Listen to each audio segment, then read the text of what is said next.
Welcome to the Football Show on PLZ Soccer's YouTube channel. I'm Peter Martin, Alan Ruff, Alison McConnell and Tam McManus here with me in the studio. Thank you to you for joining us. If you want to join the football family, it's hard to believe there's about 60% of our audience, Ruffy, who watch on the television rather than on a laptop, PC or indeed on their phone, which is incredible. Now it just shows you the change in YouTube. So thank you to so many of you. Hit the subscribe button, come and join the football family. We are so indebted to the people who show us their support. The figures have been absolutely fantastic for the month of September, and if we can get an opinion out of Ruffy, maybe they'll be just as big for the month of October. Get one in a minute. Yeah, well, can't wait for your opinion on Scotland. Yeah, and also can I tell you that we've got a very special guest for our premium members. If you want to subscribe to premium, you can do, and you'll get this very special early access to this man. The East End of London on the open top bus was unbelievable. It really was. It was something which I'll always remember because of the amount of people were in the streets. What it done for that part of London. Where I started at Celtic was, certainly for me, was all about winning at Celtic. You know, we had to win, whether it be the youth team, whether it be the reserves, whether it be the first team, we had to win. And, you know, if we won 1-0, that was fine. They were asking why we didn't win 2-0 or why we didn't score more goals. And they were expecting more. There'll be 100 managers who want the Rangers job. So the Rangers won't be short of managers, that's for sure. It's such a big club, such a big support. It'll be attractive to so many managers. You never know how football goes. I actually thought West Ham was my last job. And also because I won a trophy. But I tell you what, I got a bug for doing it again. You know, they thought that I could maybe put another medal around my dad's neck would be something special. David, listen, it's an absolute joy. Thank you. Thank you very much for coming in. Thank you. David Moyes, Straight Talk, now available on PLZ Premium. Yeah, absolutely. Honestly, it was a fantastic hour in his company. And I can tell you it's well worth listening to. He talks Scotland, talks Rangers, Manchester United, Celtic, West Ham, all his experiences. And it's a great listen as well. And he picks his five-a-side team, which... he played with or he's managed? Played with and managed. And Big Roy is a sub. He's a sub. He's a sub.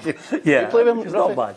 No, he was just before me. He anyway. was in a young breed that come through. He's coming through. Just coming through. It's well worth actually subscribing to our premium channel. You'll get prize giveaways, competitions, and of course early access to our one-to-one specials, and lots more coming up on that. We've got a brilliant interview with the former SNP Westminster MP Ian Blackford. He's a big hippie.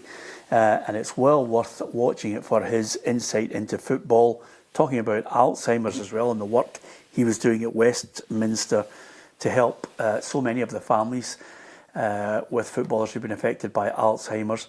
And over and above that, some unbelievable issues that he was talking about in his political life. So it's a really good chat with Ian Blackford as well. Again, on Premium next week for you to savour. Before we start to talk about Scotland and put everybody on a downer, I thought I'd mention just something again which is a reflection of society and life. I noticed that Rangers have condemned some individual or individuals who've set fire to the Walter Smith statue. I don't know how low in society we can actually go, Alison, with people who think it's okay to vandalise a statue, which is really a tribute to someone that I knew personally. I know his family well. The nicest man you could ever meet in Walter Smith. Yeah, it's a bit depressing. I would watch this space now too. You'll probably get a similar situation across the city, a retaliatory gesture. It's just silly. It's appalling behaviour, just antisocial behaviour, and it's certainly nothing that you like to see. Yeah, I think dealing with it as an isolated incident is just despicable. Whoever decides that that's okay to do that. I do hope that CCTV, someone catches the culprit or culprits and they're dealt with accordingly. But that's how low at times it depresses you. People will stoop to. Listen, as well as me saying to you to sign up to PLZ Premium, you and your partner could be on your way to the Champions League. Flights, accommodation, 2 tickets for the Champions League final. You'll be in the draw, the prize draw, if you sign up to our premium service. And the good news, as we discussed there with Ian Blackford, we have our charity sponsor for the year, and that is Maggie's Cancer. And if you want to find out more about the superb work they do, you go to www.maggies.org and you can find out all the great work that Maggie's offers in supporting families and friends that you may know affected by cancer. And if you want help, why not go to the website and you can find out exactly where to go in a city near you. So with that in mind, let's talk about Scotland. Scotland, I don't think I will ever get that hour and a half back. 60 minutes, Ruffy. I looked to my right-hand side towards Alison, and the two of us looked at each other and we went, this is turgid. It is unbelievable. What did you make of it? I would go to 62 minutes. I thought when that goal hit the back of the net, that was it, gone. And I think everybody else thought that as well. I think everybody in the crowd thought that as well. It was torture, absolute torture. You know that. But again, if you weren't at that game and you picked up the papers this morning and seen 3-1, you would have went there. No bad side, no beating Greece 3-1. But yeah, you've seen it with your own eyes. It was just torture. Yeah. The other thing I was going to say to you is you see it with your sore eyes as well. It was torture. The other thing I was going to say to you, Tam, is on the flip side of that, have we got to just take into consideration, listen, the result is everything. It is, Peter, the result's everything, you know, and listen, the performance was really, really poor for an hour, but at the end of the day, we won the game 3-1, and that's all that matters. We're within touching distance now. I think we'll beat Belarus on Sunday. I don't think there's any question of that. And then, you know, depending on that Greece-Denmark game, we could have a real opportunity. 4 points gets us to the World Cup in the last 2 games. So, listen, I think there was a number of performances last night that were miles below par. I think Scott McTominay, miles off it where he's usually is. John McGinn. I thought attacking-wise, Ben Doak was quiet. You know, Che Adams was poor. You know, there wasn't really anyone with past marks, but we hung in, Peter. We stayed in the game. Like everyone else, like every other Scotland fan, as soon as Greece scored 1-0, I thought, that's us, we're done. But I think the important thing was just getting that goal right away, and it just gave the whole place a lift. And then we go on and win the game, actually quite comfortably in the end. So I think if you're a Greek fan, if you're a Greece supporter, you're thinking, how did we lose that game? But I think if you're a Scotland supporter, you say this team's got bags of character, bags of bottle, and we've got 3 more games to go and do it for us. Yeah, this is what Steve Clarke made of it all. Sometimes you don't get what you deserve in football, and sometimes you get a little bit more than you deserve.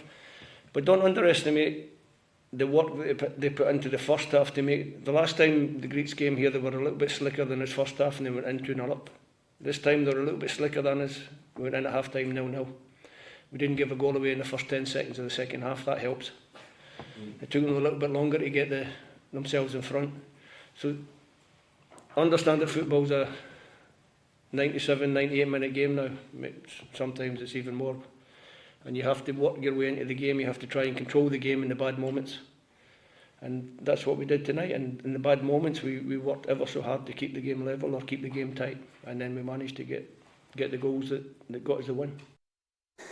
You've always got to try and work out, you know, a balance on this show, and everybody across radio and newspapers, you know, try and get a fair perspective on it at times. Not everyone, but the majority. And when you're watching the game, you have to give him credit, Ali, because he clearly had a strategy. If you listen to his comments there, he's talking about the fact they were out of sight the last time because they were slicker. So he clearly has geared his side up to try and not allow them the space to get that 1 or 2, 3 goal advantage that we know we can't peg back.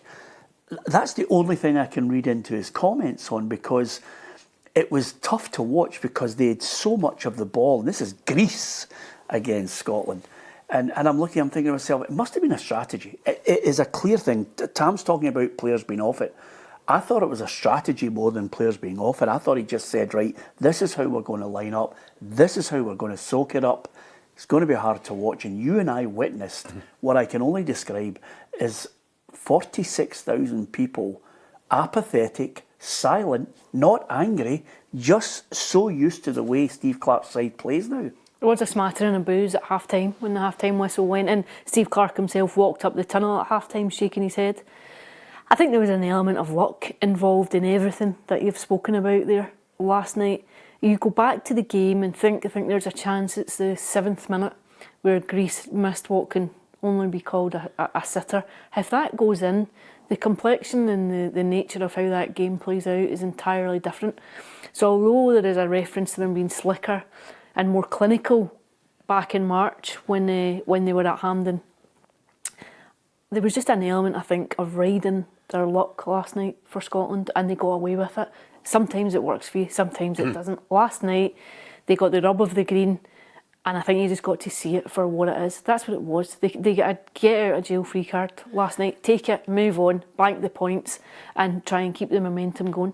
We did the full-time match report, and I said it's better to be lucky than good. Yeah. And I think you can analyse all the goals, but for me, when the whistle went and everything, for me, what kept us, we won 3-1, what kept us in a World Cup chance was in the 90th minute when Angus Gunn made that save. From Karoutsis. Yes. That's the I've seen since Ruffy in Wales. Yeah, similar. Yeah, I've seen I've seen. If that goes in, it's 2 each and we're gone. That one save. And then Dykes goes up and scores. I forget about that goal. I can't take that into consideration. The goalkeeper, I don't know what he was doing. Yeah. But that save kept us in the World Cup. Yeah, I agree with you, Ruffy. I thought it was absolutely top drawer, the save. Of course, the majority of us here will be talking about and analysing the team and the way he goes about his business. Andy Robertson, the Scotland captain, said, listen, we will all be moaning, but think about the scoreline. We've only got 6 games to qualify for a World Cup. We're now down to 3 games, and we can't complain with the results. If you want to complain about the performance tonight, be my guest, crack on. But we're delighted with the 3 points, and we have to get better. And we hope that the Tartan Army are happy, going home. Obviously, there was frustrations in the stands. Yeah, well, listen, that is the crux of it all. And a number of people have talked about, Paul Brady says, imagine the scalpings if his team makes the World Cup. William Smith, I don't know if people are just angry in general. William Smith says, Ruffy, it would have been 3-0 if you'd played.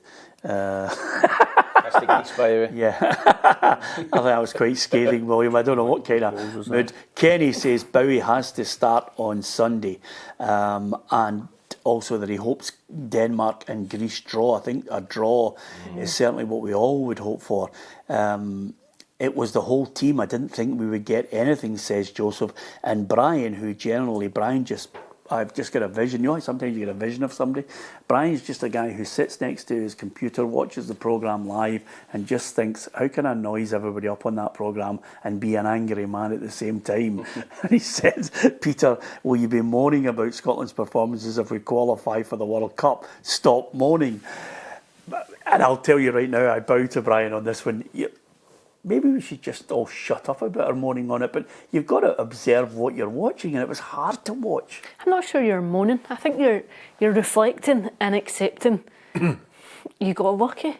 If you look at the balance of play, no one would say that a 3-1 scoreline was a true reflection of how that game played out. It's okay to speak about that. It's fine to accept it. It's fine to analyse the performance and say it would. In an ideal world, you'll take a performance that matches the scoreline, but ultimately, in every competitive sport, in every competitive game, the bottom line is winning. Scotland won the game, you bank the points. It's fine, though, to say that there wasn't a performance to match it. The other thing I think we've got to pay tribute to the manager on here, Tam. I criticise him, and I think rightly so, because I think sometimes he's reactive rather than proactive. He waits till something happens before. He's got a game plan in his head. He should have put Billy Gilmore on for me earlier. But this is what I'm saying to you. He goes a goal down and he thinks, right, it's 62 minutes. I've got to come up with something now to change the way we are playing. And the one thing that was so obvious, excuse me, last night was back line, side to side to side to side, nobody in the middle could actually come in and say, right, I know I've got two people around me, I'll take the ball, I'll then shift it wide left and right and get us out. He didn't have that. He had a lot of workmanlike performances in the middle of the park, and unless John McGinn swivelled and turned a player, there was no way out for them. You know, because the only way out was they played that usual 5 passes along the back and then maybe got it down the flank and hoped that Doak could run somebody. Yeah, listen, I'm a massive fan of Billy Gilmour. I think he should be one of the first names on the team sheet, Peter, because he's so comfortable on the ball. You know, he demands the ball everywhere. Even if there's somebody at his backside, he wants the ball, and he'll play passes and he'll keep possession for us. And we couldn't do that last night. We couldn't get out, and that led to getting no service up front. So I thought Billy Gilmour should have been on at half time. He done it just after half time, but Dykes? Yeah, I think Dykes should play for us as well, Peter. We moaned about him, you know, at Denmark. But you know what you're getting for Lyndon Dykes, Peter. He leads the line well, he gets fouls. You know, he's a nuisance. I think he holds the ball. He holds the ball up better than Shea Adams. So listen, I don't know what they'll do on Sunday. I think he could play the under-21s and beat Belarus, but I just think that, you know, in terms of going forward, Billy Gilmour should always be playing. He should always be one of the first teams. If he's starting in the beginning, Tom, which of the three in the middle are you leaving? On current form, McTominay, probably Lewis Ferguson, who's been in and out Bologna, but McTominay has been awful for 2.5 games, 3 games. He's not kicked the ball, Peter. The last 3 games I've watched Scott McTominay this season, he's been awful, and he's been poor for Napoli as well. I don't know what's going on with him, but he's been poor for Napoli because he's been shifted out of his normal position to accommodate De Bruyne.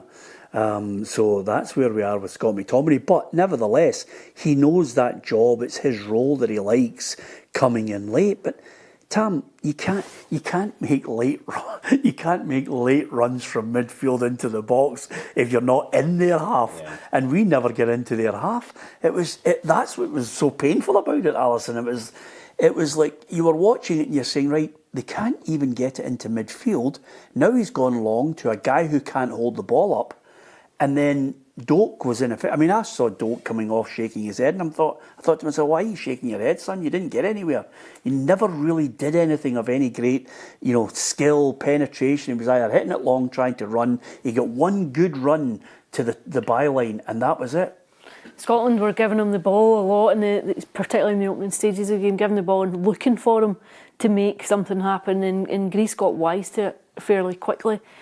I think when he was taken off and when he walked around the perimeter of the pitch and he was shaking his head, I think there would have been a lot of Scotland fans who would have been in agreement because he's one of your creative players. It's maybe liable to spark something, but I did think that introducing Billy Gilmour would have come at the break. Yeah. I anticipated that coming at half time.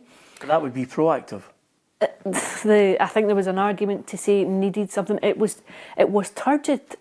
In terms of a Scotland performance, you would have to say there was so little encouragement across the opening hour. But I think the nation has accepted that, Alison. And when the goal came, when Greece opened the scoring, you and I looked at one another because you're sitting thinking, well, you've been waiting on this goal coming. It was no great surprise that they got themselves in front. And in actual fact, when Scotland get the leveller so quickly, it was a surprise because there hadn't been anything in the performance to suggest that they'd carried any menace up front at all. The one thing I would say, Ruffy, is I think we've got to be fair to this guy because I mean I do like him as a person. I think you know, morally, listening to his chat, he might not be the most exciting on a night out in the tunnel when we're all going mental with our glow sticks. But as a manager, you know, as a person, I like him.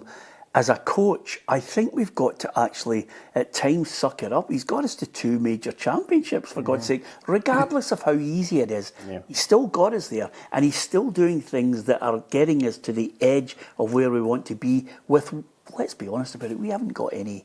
I mean, who's your out-and-out top-class players? It's the guys it's the Gilmours you want. It's the McTominay on form with Napoli's form from last season. Yeah, I think we went a wee bit overboard now with all the players that are playing abroad. We all think they're class players because they're playing in Italy or wherever they are. And I think last week's game, I mean, I was encouraged by that interview. He was very honest there. Sometimes you can win a game and no blah, whatever he was saying. But I agree with Tam, Billy Gilmour, tell me again when Billy Gilmour was head and shoulders above everybody else on the park. a few years ago, or a couple of years ago. Was The it England game. The England game. Yeah. Him and McGregor. Surely were if you both see what he excellent, can do in that game, he's an automatic choice. He's a player like that. We've not, all right, he's in and out of clubs and he's not been playing regular and everything. But when you play at home, you need somebody dictating the game. No, but And none of the three do that. Do you know why he didn't play, Ruffy? Why do you think he didn't play? Last night? Yes. I think he didn't play last night because Stevie Clark had remembered the 3-0 game. He remembered the 3-0 game. Well, I'm not going to get into that game because the last time my tactics never worked. I'm going to be a wee bit more cautious. I'm going to be a wee bit more cautious, and being by cautious is born, particularly at home. You've got to get the fans behind you. You've got to get them up. And I don't think we had a player that did that. Yeah, it's really, really important. If you play that way and you play so negatively like Scotland did for an hour, you want to win the game. See if Scotland got beat last night, I think you'd be crying for his head today. The reaction would have been You'd be crying for his head. You're dead in the water. Yeah. You So know? he's fortunate that way that we were negative, we played poorly and we won the game, and that's the most important thing for any supporters winning. But if it went another way, I think he's probably done. Can I ask you That's something? just You're right. nature of football. But he won. Yep. And the other thing about it, which he does have, and this is why I'm trying to say, you know, some people don't like him, right? But this is why I'm cutting him some slack, because we won. And how did we win? Well, we won because he's got a tremendous spirit in amongst a camp, which is like a club side, that you can pick 9, 10 of them consistently. You know what he's going to pick, and that's his 11. Right, so he's got his favoured 11 that play his system the way he wants it played, and they all buy into it because, quite simply, if you listen to them, there's no dissent, there's no individuals that, you know, sometimes you get in a camp where there's always some gobby person who is really not happy, this, that, the other. You don't get that from them. They're all really pro. You know what the drill is, what the system is, and how they get the results. Yeah, they've all bought into it, Peter, and obviously they've been successful getting to 2 tournaments. But I look at it, if Steve Clark wins this group, you know, I think we're the third best team in the group, Peter. I'm being honest. I think Greece are better than us. I think Denmark are better than us. Yes. If we win this group, that's got to be one of the biggest achievements for a Scotland manager. Honestly, Let's get us to a World Cup. gets to a World Cup, finishes top of this group, and we're third best for me. That just shows you how good a manager is. Yeah, absolutely. My problem is we don't open up teams. I mean, Greece just cut through us like with passing and ability and going forward. When we win games because it's a corner, or it's a free kick, Yeah. or it's a mistake. We don't open up teams, so you've got to give whoever's in charge of the free kicks and corners. And the thing I was going, do you think Ryan Christie meant that corner out to whoever he kicked it to outside the 18-yard box? Yeah. Oh, you mean Ralston for the flick back into the mayhem? For the No, it was lucky. Well, it's either lucky or it's a planned move. Hold on a second. There's two guys on the edge of the D. He swivels it with his left foot. Right out. It goes out to Ralston. Now, with all due respect, Ruffy, when you say to yourself, is it a planned move? Now, at a game between Manchester United and Bradford, David Beckham took a corner, right? And he took the corner and everybody's rushing into the box. And David Beckham floated it to the edge of the 18-yard box where Paul Scholes rifled it into the back of the net. It was a brilliant goal. Now, why do you think he played that ball to the edge of the box? Because he'd worked on it in training. And he knew that Paul Scholes was capable of rifling So you're it in. telling me that was worked to Ralston to have a shot? Are you listening to what I'm saying you're to you? saying it's not, it's a not mistake. working to him because think when it was. Well, I think well, it was. Well, wait a minute. Get was. Ruffy a stamp. I think it was. Ruffy, get yourself a stamp and write on the back of it. How many times has Anthony Ralston rifled one from the edge of the D into the back of the net? You're telling me that a player at Ryan Christie's ability fluffed the corner. Absolutely. I'm not having that. I think it was planned. Listen, Ruffy, nobody in the right mind looks up and goes, oh, there's Tony Ralston. I think I'll play it to him at the edge of the box. Geez, peace. There'll be some clarity in that. I think if it was miscue, a will... It's a serious miscue. It's one of your drives. It's a sclaff. Come on, listen, credit to Anthony Ralston. Anthony Ralston Anthony Ralston might have been banging him in training. No, but Peter. oh, come on, Tam. Might have been banging him in So training. therefore, is it under the category of, as Alison said, it was lucky? Ruffy, see when I have a Christmas... lucky first goal. Ruffy, see when I have a Christmas party, I know I have to take all the wedge because the odds of you putting your hand in your pocket are 1,000,000 to 1. Oh, so we can all agree on that. You know your players. You know what people are like. I look round the team and I think, grafter, in it for himself, moron.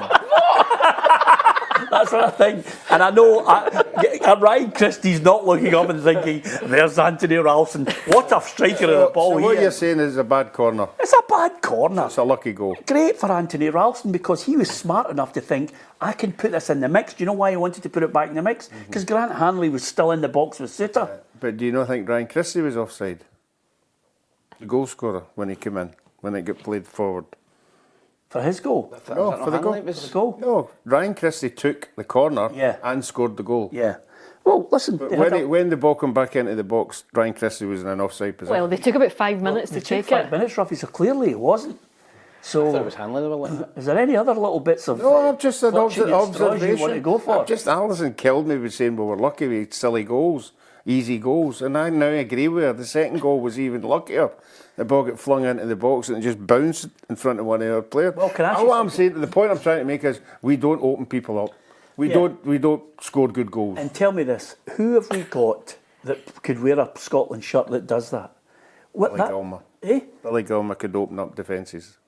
And play to that system with a team that cuffed us 3-0 the last time. That's why he plays McTominay in that middle with McGinn, and he also has a dope there to try and get him out down the flank. That was the only creativity he had in the side. The rest of it was all about I would be structure. more. I mean, let's get back to we're great. We all appreciate 3-1's a fantastic result. We're not getting away from that. It was a wonderful result. I just think if we play like that in the other two important games, I worry because we can't open up teams. Well, we're going to get cuffed over in Greece. But Greece, It could be redundant by that. Greece could be out by then. Well, I know, Greece but away suits us because we'll just sit in and play for a point. that's exactly what's going That's to exactly happen. what we're going to do. It's either going to be 0-0 or 1-0 to Sunday. Well, I'll tell you right now. And depending what happens on Sunday, Yeah. with a win, you could actually guarantee a playoff spot.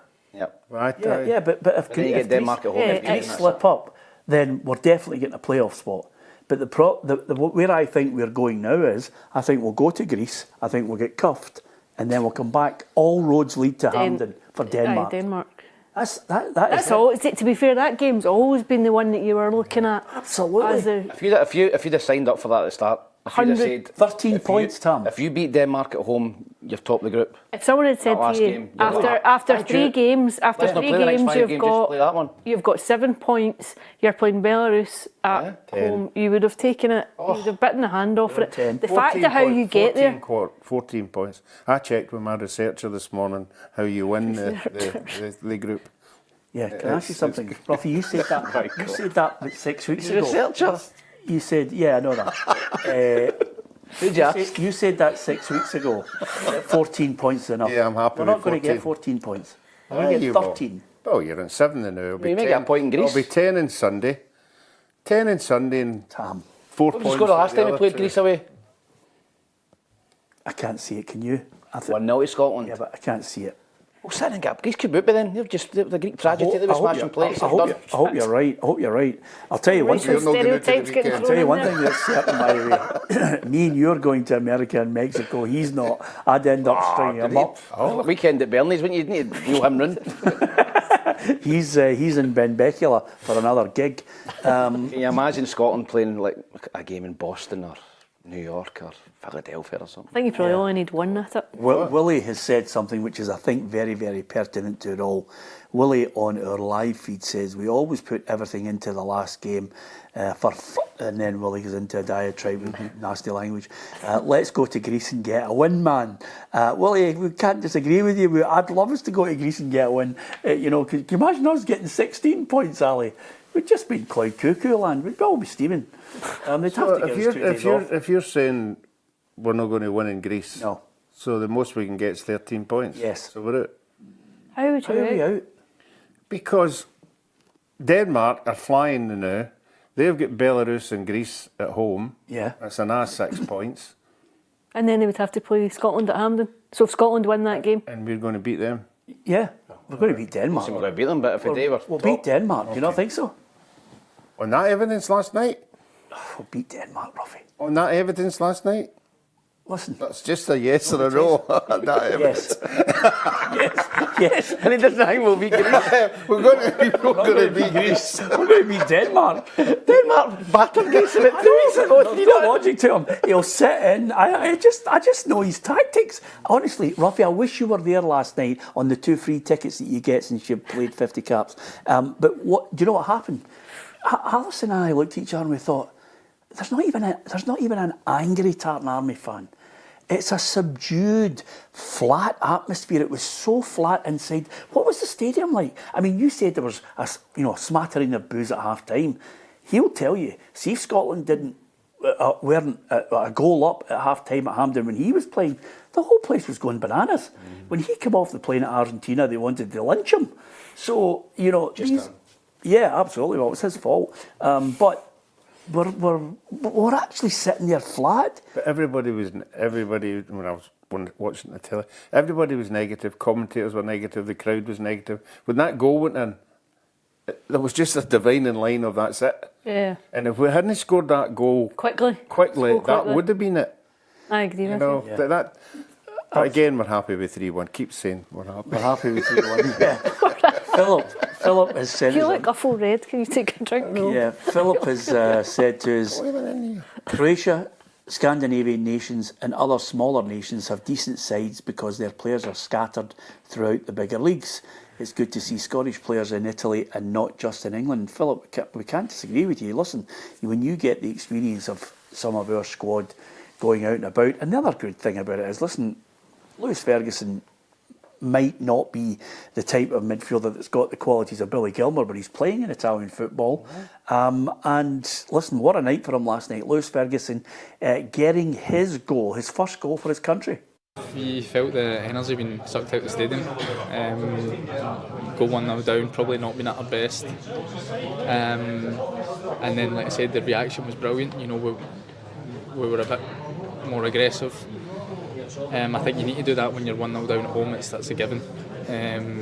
But to react and score so quickly was fantastic. So the substitutes, good result. Yeah, the substitutes last night were Ralston, Gilmour, Tierney, Dykes, and McKenna. So if you were looking at a starting lineup that I think would offer a little, I mean, Dykes can't score goals. We're talking about Belarus on Sunday. Dykes took his goal well last night, Tam. I thought he was going to sky it over the bar, put it into the roof of the net. Yeah, fair play to him. But he's not a striker that's going to get you goals. But I think he's a necessity for the game against Denmark.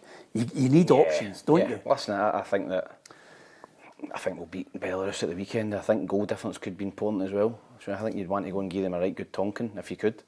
They look as if they're in free fall. Was it 6-0 last night? They've been battered the last few games. So, and then you've got 2 cup finals, Peter. As you said, Greece away, Denmark at home.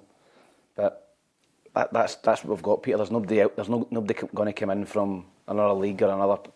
Steve Clark's not going to unearth anyone that's going to come in and improve us. That's the squad. That's what's there, and that's what's got to get us to the World Cup. And Bowie's not getting a sniff. No, he's not getting a sniff, Peter. I think he lost confidence with going in the last trip and not kicking the ball when he was flying. You know, I thought that was. I think they put Dykes on. It was against Belarus late on. Kieran Bowie's on fire. He's went over there. I thought that was poor. I thought he'd give him a cap and give him a wee bit of confidence and give him a reward for playing well. He didn't do that, and ever since he's come back to Hibs, he's not looked the same player. So hopefully he goes back to Hibs and starts banging goals in again. But I think he'll go with Dykes and Adams on Sunday up front too. We need to thump them on Sunday. Yeah, we need to, because as my researcher was telling me, goal difference is going to count. I just said that. And it could count at the end of the day. We're the only team that don't thump them. Yeah. What a great... when you actually, in early life, go to university and then you qualify and you get a job and then eventually you work for a newspaper and you graft for a long, long period of time, then you decide, you know, the light the way in the future is to go and work for PLZ and leave the newspapers behind. What a great way to be tagged as Ruffy's researcher rather than all the work that you've done through your life, Alison, which has got to where you are. It's the most illustrious position I've ever held. I don't know what the fee was. Yeah, absolutely. £3 if it was Unbelievable. you. I need to burn it out of your hands. But Ali, there is so much more to you than Ruffy's researcher, let me tell you. Anyway, give us your thoughts. Thank you very much to so many people with their thoughts on the game as well, because it's as simple as this. We've got to go to Greece after hopefully beating Belarus. I mean, everybody's so mega confident. I really do hope we give them an absolute tonking. I wonder what kind of crowd they'll get at that game. Beat Belarus, hopefully with a lot of goals. Go to Greece. I'm not too confident of us getting anything in Greece, but I think with the atmosphere, hopefully we don't get another painful Italy free kick that never was a free kick and we're done in. I hope we get the result we need, cheered on by the Tartan Army with the Hampden roar, because there wasn't a roar for long periods last night. I think that game will be different. I think that game from start to finish, if we need to win, will be electric. Okay, thanks for everybody talking about Scotland. Good win. Well done to the manager. Got us there. We've got to actually just give him the credit, because when you win with your tactics, proactive, reactive, you name it, if you get 3-1 and suddenly you're in the mix, that's all we want to go to the World Cup. It would be absolutely fantastic. And in fact, the great thing about it, if you are were you a fanatical Scotland fan when you were younger, Alison? I wouldn't say fanatical, but I obviously always followed the fortunes of the national team. You grow up being quite spoiled. You grow up just assuming that World Cup qualification is part of it, that it comes all the time, and then you realise that you're going to have quite an extensive wait for another one. Yeah, I would describe myself as a fanatical Scotland fan. I love Scotland. I always followed it. And when we were talking about David Moyes in the interview for PLZ Premium, it was with David Moyes, his brother Kenny, and our pals that we followed Scotland everywhere. We would, hire an old banger, get the car, drive to Italy, go and watch the games. Brilliant. Euro '96, fantastic. Had great times, and we thought to ourselves, we always qualify. When he was playing in his pomp, Ruffy, we had great Probably teams. easier to qualify back then. Well, I'll tell you one thing, by the way, it might have been easier to qualify, but we took some good scalps on the way. One of the years How many games you need to win, 3 or something? One of the years was hard. I think we had to beat Portugal 3-0 to qualify. Yeah. The other thing about it, Ruffy, An easy game. let's not forget. And Holland 3-0 as Portugal won their force Yeah, back then. let's not forget Scotland. Scotland should have beaten Brazil in '74. They played against a top class Yugoslavian side. Unfortunately, we should have scored more against Zaire. And then '78. If it wasn't for you, if you were garbage in your I post. always say you have to be there to enjoy it. Yeah, absolutely. And boy, did you enjoy it. 1990 was my first one, Peter. Yeah. Italia 90, you were obviously Brilliant. there. I'd have been 9. I remember watching that and thinking we've got a good team, Scotland and all that, and we were guffed. Costa Rica. What was it? Costa Rica, Gayasso, was that the guy's name? How come we don't talk about Costa Rica, but we always talk about Iran? Because we were going there to win the World Cup in Costa Argentina. Rica? Yeah. We weren't going to win the World Cup in 1990, Ruffy. Oh, but Costa Rica, come on. Yeah. They weren't a power, were they? You Yeah. don't hear anybody bringing that up and throwing it in your face. Yeah, but Iran was just the start of it. Once Peru got a hold of us, we were well and truly done in. They got the last 8, by the way. Yeah. Are you bitter? And their names roll off the tongue. Let's switch our attention to domestic issues, because a couple of things that I think dominating. I can hear, he's coming home, he's coming. Gerrard, by all accounts, first chat good. It's whether Stevie G is deciding, yep, there's enough in the kitty, I'm convinced they're going to back me, I'll be able to bring my own team in, whether it's, the ex-England coach Steve Holland. We have listened to him in the last week suggesting that he wants to be able to have a go at it with a team that's got ambition, and also he wants key people in his team that excel where he doesn't excel. And I think that's sensible of him. He wants coaches that can do things that he can't, see things that maybe he can't. And I thought that was the right way to look at the job, and it's a massive job, but it needs money, Ruffy. It does. I mean, Americans, I think, will have to come up with another 20 million in January. Remains to be seen if that's in their plans. But certainly, yeah, I think the Rangers supporters have bought into what he did, the league, the win. You know, some will be going, is that enough? You know, because we heard behind the scenes he wasn't, as you said there, totally in charge. It was the Beale who was doing all the work behind the scenes. Hold on a minute. No, I didn't say that. No, you didn't say that. Some people said that. Some people said thank God for that. Cause, no, you didn't. You didn't. There's no, there's no way. You. I never said you. Yeah. Okay. But that was... What's in that mug? Yeah. But you're right, you know, there's no doubt about it. As a player, he's fantastic, but you've already told us, I'm putting it on you this time, you know, the clubs he's went to, he's not been successful. You know, so you're banking it on that 1 year. I mean, in the time that he was there, I believe he played in 10 trophies and only won one. So you're banking your whole hopes on that league, but you're then going to tell me Celtic were a mess then, and that might have been things like that. I just think the Rangers supporters have lumped everything into this because of that league win. There are a couple of things that need to happen for Steven Gerrard to be a success again, and I think there are other elements of his appointment which people will start to analyse shortly, Alison. Steven Gerrard coming back, for the majority that we're seeing at the moment of Rangers fans thinking popular appointment, it'd be good to come back. He stopped 10 in a row. He was the manager. They had some really good results, defeated Celtic in their own backyard. So from that point of view, Steven Gerrard seems to be some sort of messiah for Rangers supporters. Not them all, by the way, because I can tell you there are people are going, wait a minute, there are other elements here. And the other elements are important, and they are Celtic, with a huge kitty in the bank, growing pressure from an unhappy Celtic support, and then the board realising that suddenly the 49ers must have given this guy commitment to say, we're going to back you. Now they're mobilised. Now you'll see Celtic say, right, okay, if Brendan Rodgers is moving on in the summer, here's the new manager, here's your job. Here's what you have to do, and we're going to back you because this guy is going to threaten the 60 million in the Champions League money. It'll be interesting to see what kind of effect it has. I agree with you that it'll be a popular appointment.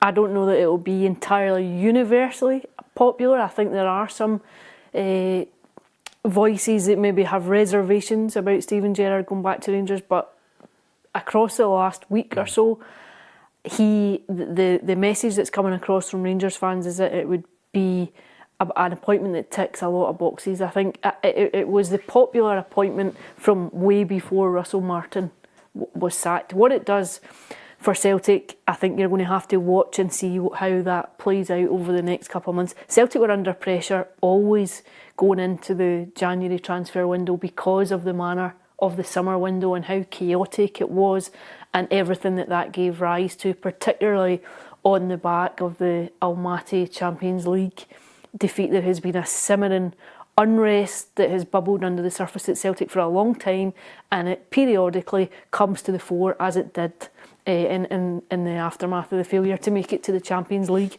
If Steven Gerrard goes in and suddenly pieces together a Rangers team who are far more organised, fluent, cohesive, and start to build a bit of momentum, it should put pressure under Celtic, because this is a Celtic team that are not firing on all cylinders at the minute, and I think that would be a source of real frustration to Rangers fans across the opening weeks of this campaign, that it'll have been seen as a huge chance lost because they weren't able to manipulate that scenario to their advantage, with Celtic being allowed to go and open up this 9-point gap over Celtic, despite the fact that they have looked very flat at points, that they haven't looked anywhere near as powerful and as menacing as what they were this time last season.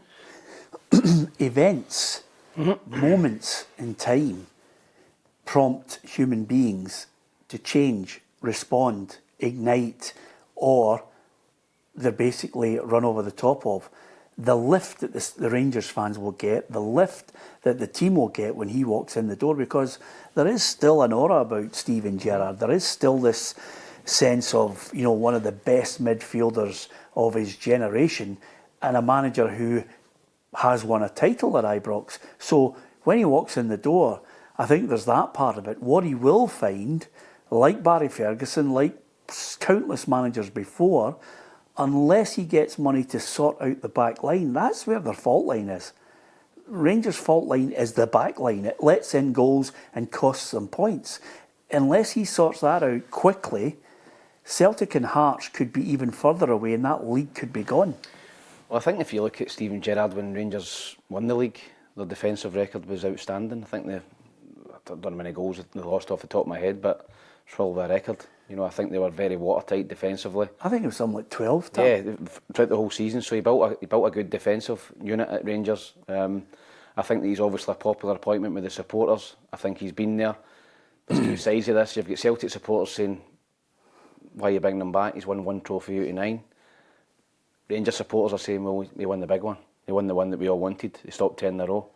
And that was the be all and end all. They'd rather win that one than win another 8 that didn't count for anything. So for me, yeah, I get the Rangers fans clamour for him coming back, and I don't know if football's become a popularity contest. I look at Stephen Presley at Dundee, not getting an opportunity. Fans didn't want him.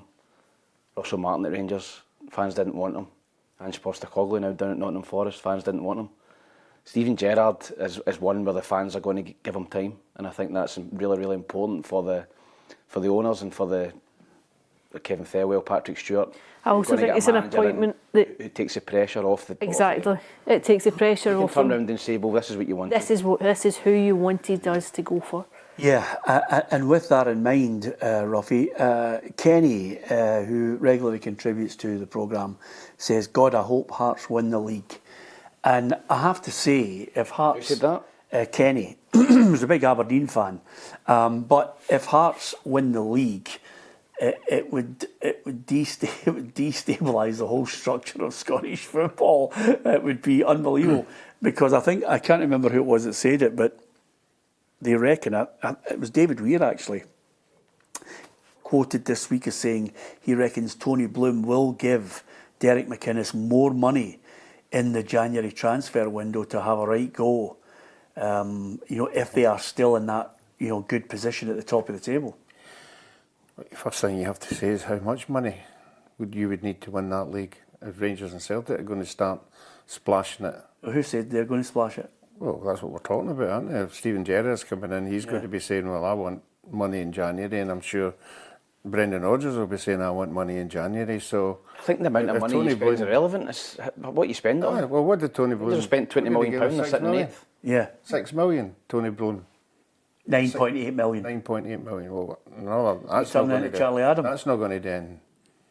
For me, that's not going to do anything. You're on about the top of the league? I know, but eventually that won't do anything once they two get their act together. Well, what happens if they're top of the league and a couple of points, maybe 3 or 4 or 5 ahead in January, and he says, right, here's 20 million, Derek. Is it still not enough? You think you'll give him 20 million?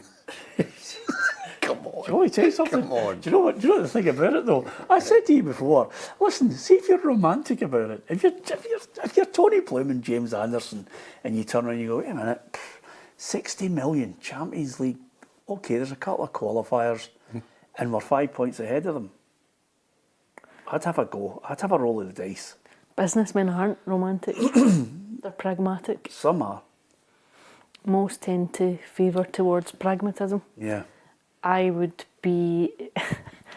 not expect Hearts to spend £20 million in January. No, neither would I. But if I was a multi-millionaire and I wanted to rock the boat and die with people going, history books, there you are, I'd weigh in. That's why you're not. I know, exactly. I know.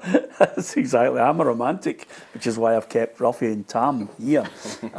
Anyway, Hearts doing a Leicester, says M.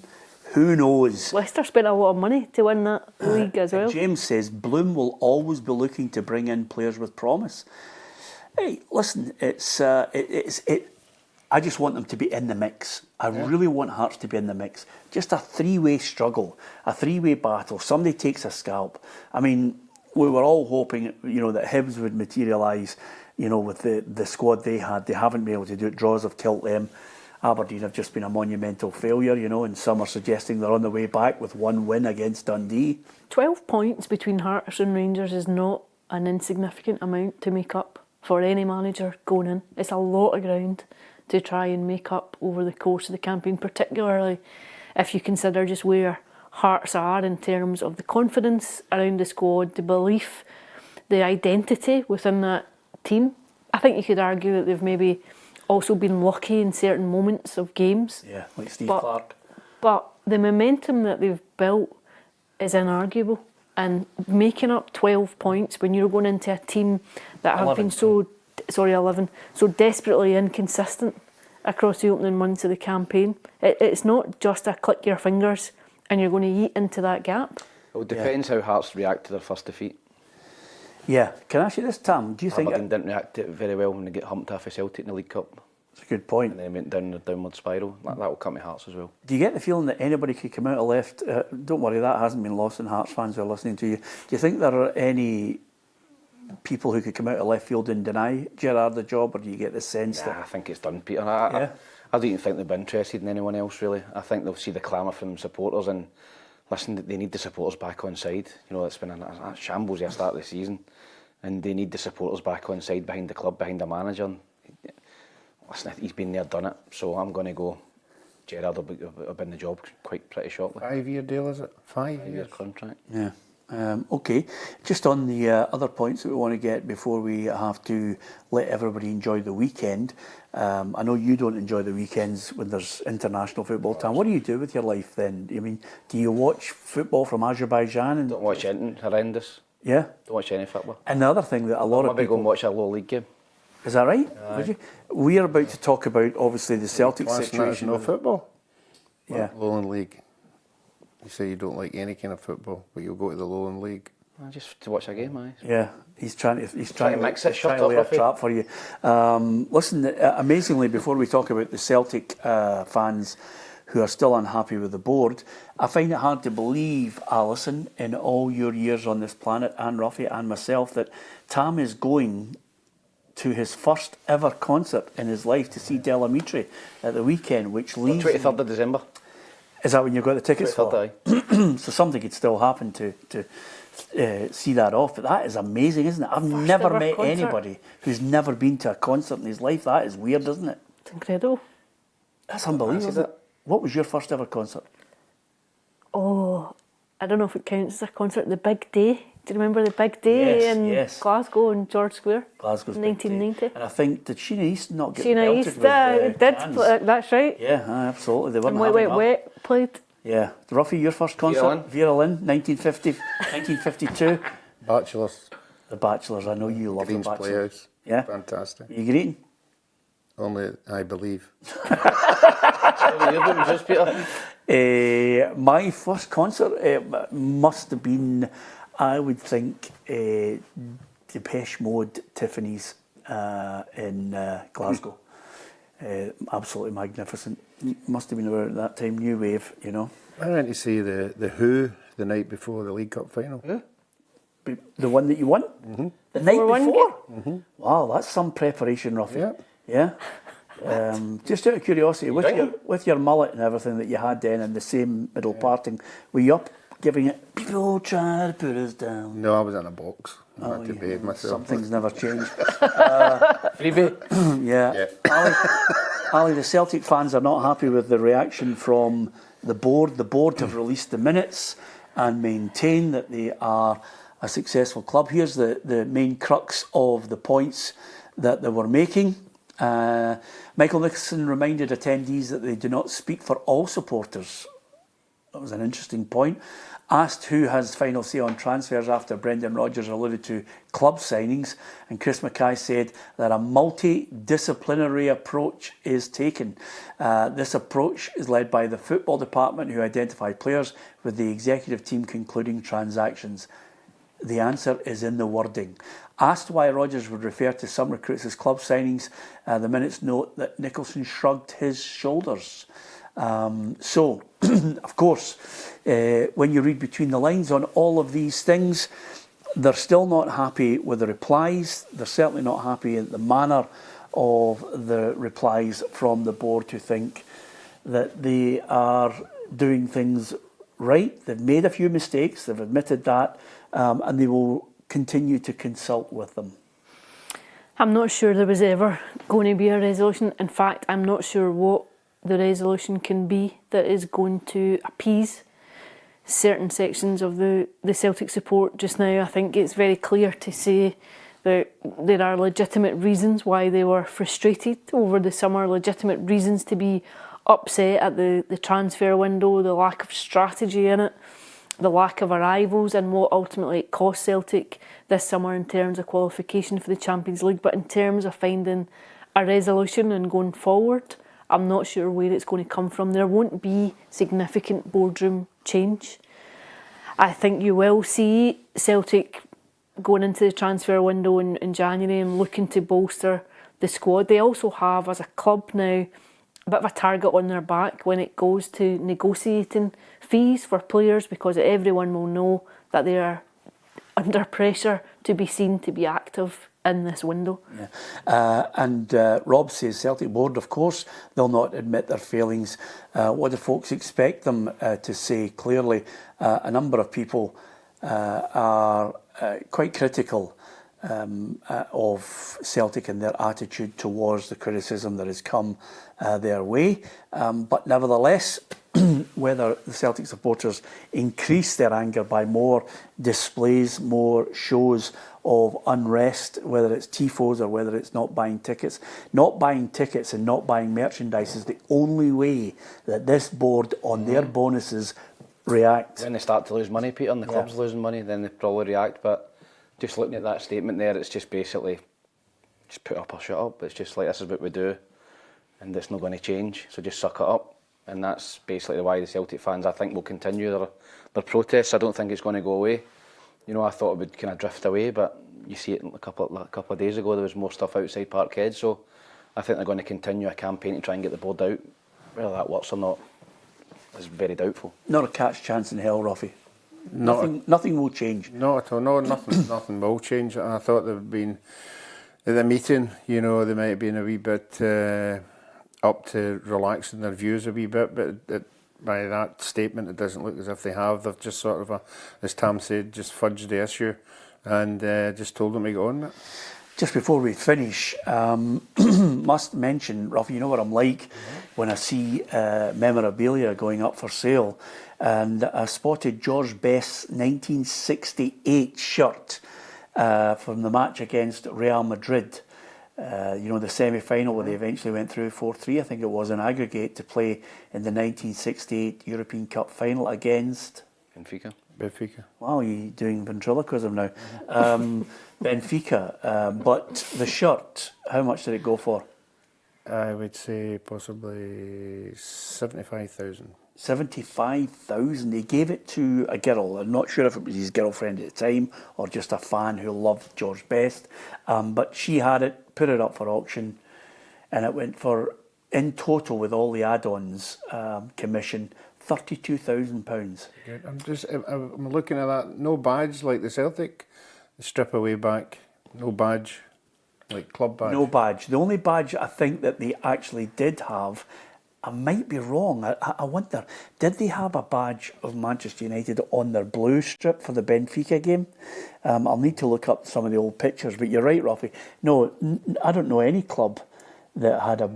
I think the first movement was the shorts, wasn't it? Putting it in the shorts. Yeah, but I can't remember a badge. Certainly didn't have a badge on that strip in 1968. Is there a letter of authenticity with that strip? Yeah. I don't think there's any doubt it was George Best's top. There's certain things that you can say, but Two of them. That's up there, by the way. Are they bringing that one out? In terms of your wish list? George Best. I've never really thought about, I never really thought about George Best as one that I would definitely want the shirt from, you know. Is there an ideal shirt, Tam, that you would love, that you just think out of all of the shirts that are going, you know? I'm lucky. Maradona, yeah. 86. That's a great shirt to get a hold of, wouldn't it? I think it went for about 7 million. Ruffy? Probably, I like the Dutch Cruyff. The orange with the big black. 70s one? Yeah. Can I tell you this? Number was it, roughly?